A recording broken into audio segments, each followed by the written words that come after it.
잠언 14장.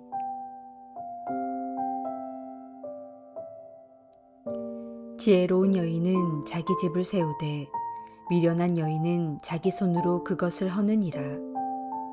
정직하게 행하는 자는 여호와를 경외하여도 패역하게 행하는 자는 여호와를 경멸하느니라. 미련한 자는 교만하여 입으로 매를 자청하고 지혜로운 자의 입술은 자기를 보전하느니라. 소가 없으면 구유는 깨끗하려니와 소의 힘으로 얻는 것이 많으니라. 신실한 증인은 거짓말을 아니하여도 거짓 증인은 거짓말을 뱉느니라. 거만한 자는 지혜를 구하여도 얻지 못하거니와 명철한 자는 지식 얻기가 쉬우니라. 너는 미련한 자의 앞을 떠나라. 그 입술에 지식이 있음을 보지 못함이니라. 슬기로운 자의 지혜는 자기의 길을 아는 것이라도 미련한 자의 어리석음은 속이는 것이니라. 미련한 자는 죄를 심상히 여겨도 정직한 자 중에는 은혜가 있느니라. 마음의 고통은 자기가 알고 마음의 즐거움은 타인이 참여하지 못하느니라. 악한 자의 집은 망하겠고 정직한 자의 장막은 흥하리라. 어떤 길은 사람이 보기에 바르나 필경은 사망의 길이니라. 웃을 때에도 마음에 슬픔이 있고 즐거움의 끝에도 근심이 있느니라. 마음이 굽은 자는 자기 행위로 보응이 가득하겠고 선한 사람도 자기 행위로 그러하리라. 어리석은 자는 온갖 말을 믿으나 슬기로운 자는 자기 행동을 삼가느니라. 지혜로운 자는 두려워하여 악을 떠나나 어리석은 자는 방자하여 스스로 믿느니라.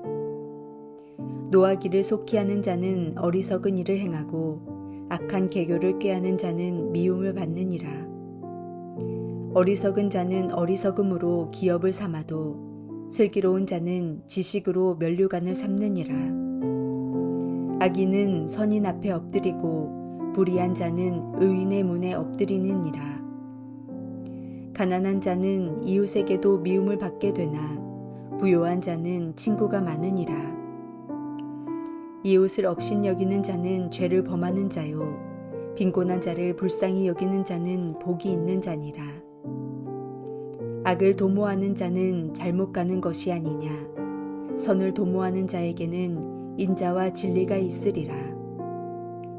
모든 수고에는 이익이 있어도 입술의 말은 궁핍을 이룰 뿐이니라. 지혜로운 자의 재물은 그의 면류관이요 미련한 자의 소유는 다만 미련한 것이니라.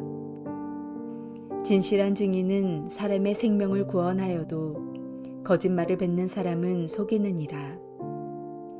여호와를 경외하는 자에게는 견고한 의뢰가 있나니 그 자녀들에게 피난처가 있으리라. 여호와를 경외하는 것은 생명의 셈이니 사망의 그물에서 벗어나게 하느니라. 백성이 많은 것은 왕의 영광이요 백성이 적은 것은 주권자의 패망이니라.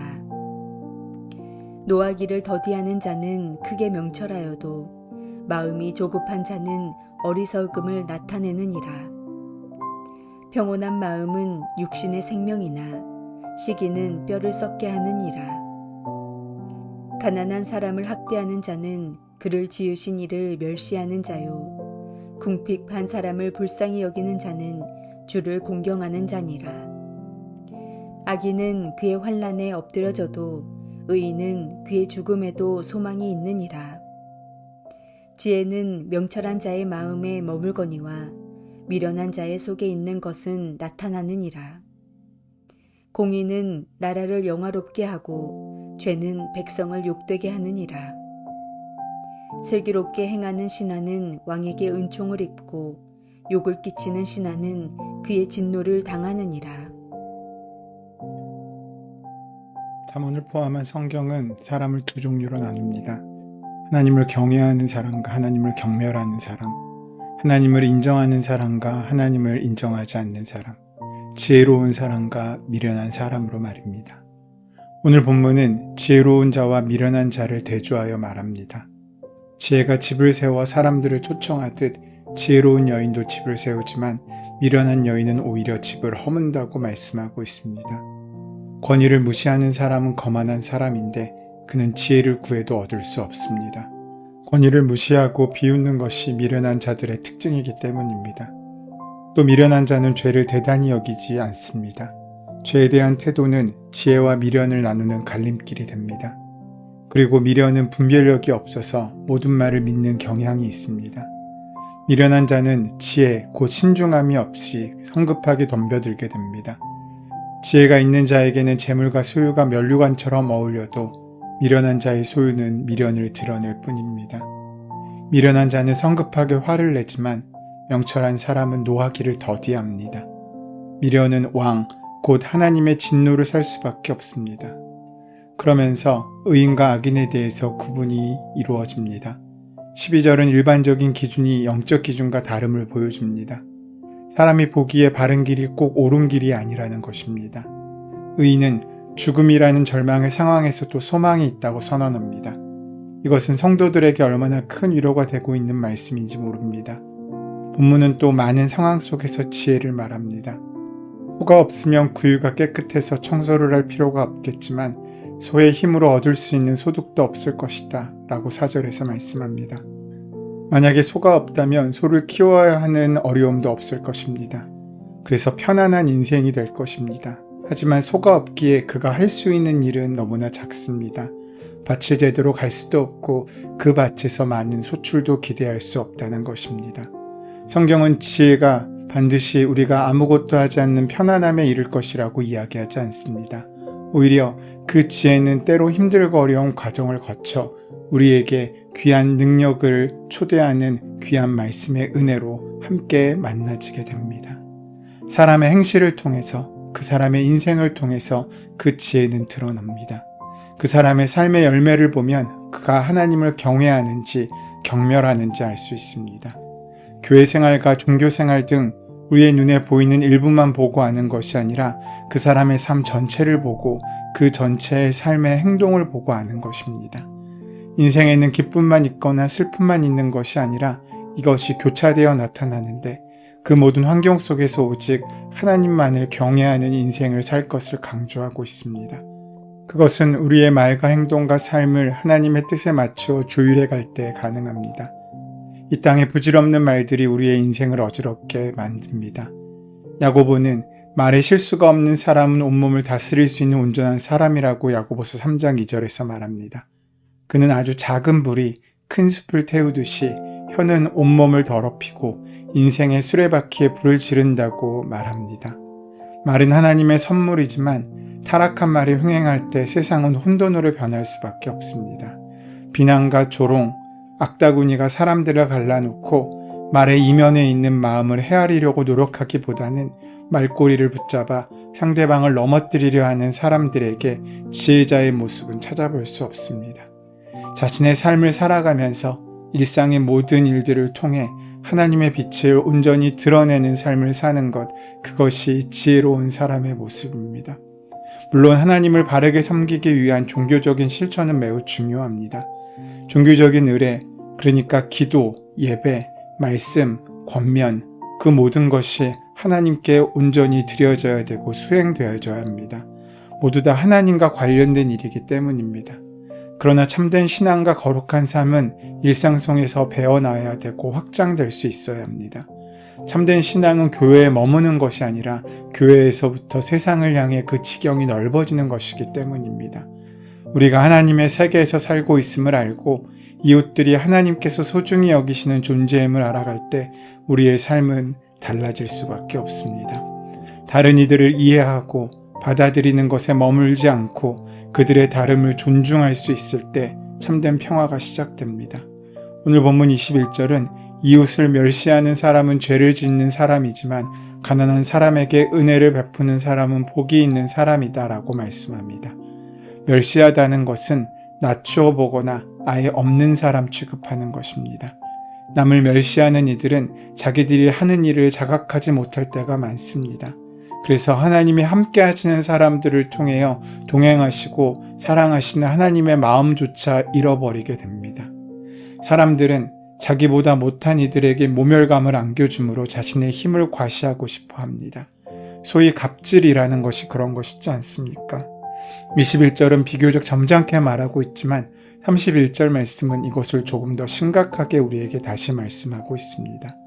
가난한 사람을 억압하는 것은 그를 지으신 분을 모욕하는 것이지만 궁핍한 사람에게 은혜를 베푸는 것은 그를 지으신 분을 공경하는 것이다. 우리는 형편이 어려운 사람을 보면 두 가지 감정을 갖습니다. 도와야 한다는 도덕적인 의무와 그러고 싶지 않은 이기적인 마음이 갈등하기 때문입니다. 그래서 우리는 그 불편한 선택을 피하기 위해 어려운 처지에 빠진 이들을 의도적으로 외면하기도 합니다. 눈에 보이지 않으면 마치 없는 사람이라도 되는 것처럼 말입니다. 이것은 마치 지체 높은 자가 행차를 준비하는데 빈민가를 지나게 될 때 그 빈민가의 모습이 지체 높은 이의 마음을 상할까 우려하여서 아랫사람들이 그 빈민가를 가림막으로 가려놓던 옛 관료들의 모습을 닮아 있습니다. 비용을 절감한다며 사람들을 위험 속에 몰아놓고 억압하고 착취하는 일 역시 하나님을 모욕하는 일입니다. 우리는 그들을 향해서 외면하는 자가 아니라 그들을 직시하는 자가 되어야 합니다. 왜냐하면 하나님께서 그렇게 그들과 함께 하셨기 때문입니다. 우리 역시 그들을 바라보고 그들과 함께 있는 자로 인정하고 그 마음을 확정하게 될 때 비로소 하나님의 마음을 만날 수 있습니다. 그래서 우리가 어려움을 겪는 사람들을 대하는 태도를 보면 그 사람의 영혼이 어디에 있는지 그 자리가 보일 수 있습니다. 21절이 내면의 태도를 가리킨다면 22절은 우리가 드러내는 적극적인 행동과 그 결과에 대해서 말씀하고 있습니다. 22절은 악을 꾀하는 사람은 길을 잘못 가는 것이나 선을 계획하는 사람은 인자와 진리를 얻는다고 말씀합니다. 악이 처음부터 하나님의 형상인 우리를 지배하지 못합니다. 먼저 우리 마음에 틈을 만들고 거기에 불안과 두려움과 미움의 씨앗을 뿌립니다. 그 씨가 자라 형태를 갖추면 악은 그 열매가 되어 우리 마음을 차지합니다. 그래서 악에게 조금의 기회도 주지 말아야 합니다. 올바르지 못한 일은 형제를 미워하는 마음입니다. 올바르지 못한 일은 형제를 미워하는 마음입니다. 그를 멸시하고 그가 마치 없는 사람인 것처럼 여기라는 유혹입니다. 악을 꾀한다는 말은 결국 그 죄의 유혹에 굴복하여 이웃에게 나쁜 마음을 품는 것입니다. 그 나쁜 마음은 나쁜 말이 되고 나쁜 행동이 되고 나쁜 열매가 되어서 그에게 해를 끼치고 상처를 입히며 우리에게 죄로 남게 되는 것입니다. 그 모든 일을 피하기 위해서 우리는 지혜자의 가르침을 따라야 합니다. 날마다 하나님의 말씀을 듣고 지혜를 향하여 나아가는 자가 되어야 하고 성령께서 우리 안에서 역사하셔야 합니다. 부끄럽고 더러운 우리 마음을 자꾸 하나님 앞에 내어놓고 하나님께 치료받아야 할 까닭이 거기에 있습니다. 바울 사도가 쉬지 말고 기도하라고 권고한 까닭은 그렇게 우리의 매 순간 기도함으로 하나님께 맡기지 않고서는 우리의 마음이 악으로 기울기 쉽기 때문입니다. 하나님을 경외하는 사람이라면 늘 하나님의 마음을 이루기 위한 삶을 살아야 합니다. 하나님의 선은 아름다움이고 자유로움이고 즐거움이며 평안함입니다. 그 선은 우리 자신을 다른 사람에게 기꺼이 선물로 내주려고 할 때 비로소 우리 삶 가운데 현실이 됩니다. 그리고 하나님께서 그 사람의 삶을 지키십니다. 여호와를 경외하는 자는 견고한 요새를 가진 사람과 같아서 요동하지 않는다고 26절에서 말씀합니다.